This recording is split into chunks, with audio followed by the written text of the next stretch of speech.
माँ दुर्गा के 9 अलग-अलग रूपों को हम एक स्त्री और एक साधक की आध्यात्मिक यात्रा के रूप में देख सकते हैं। आइए इस यात्रा पर एक साथ चलते हैं। 6. धर्म की स्थापना के लिए अवतार, माँ कात्यायनी। जब संसार में अधर्म और अत्याचार बढ़ता है तो उनका मातृ हृदय द्रवित हो उठता है।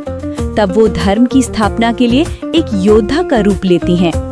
वो महर्षि कात्यायन की पुत्री के रूप में जन्म लेकर महिषासुर जैसे राक्षस का वध करती हैं। ये साधक का वो संकल्प है जब वो केवल अपनी मुक्ति के लिए नहीं बल्कि समाज के कल्याण के लिए भी काम करता है। 7. अंधकार का विध्वंस, माँ कालरात्रि। अधर्म की सबसे गहरी और घनी परतों को काटने के लिए उन्हें स्वयं अंधकार से भी अधिक भयंकर रूप लेना पड़ता है। वो कालरात्रि बनती हैं।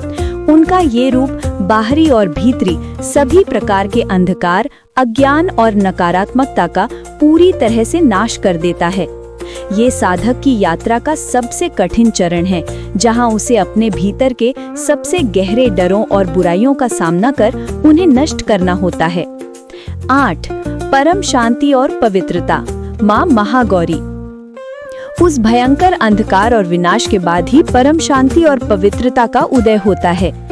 कालरात्रि के क्रोध और अग्नि में तपकर वो महागौरी के रूप में प्रकट होती हैं, शांत, शीतल, निर्मल और करुणामयी। ये साधक की वो अवस्था है जब वो अपने सभी विकारों को भस्म करके शुद्ध और शांत स्वरूप को प्राप्त कर लेता है। 9. सिद्धि और पूर्णता, माँ सिद्धिदात्री। यात्रा के अंत में वो ज्ञान, शक्ति, मातृत्व और पवित्रता का सार बन जाती हैं।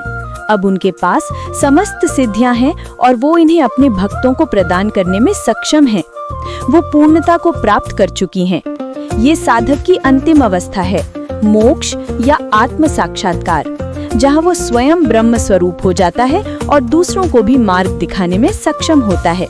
संक्षेप में, नवदुर्गा की ये यात्रा एक बेटी के जन्म से शुरू होकर ज्ञान, तप, मातृत्व, युद्ध और आत्मशुद्धि से गुजरते हुए पूर्णता और मोक्ष तक पहुंचती है।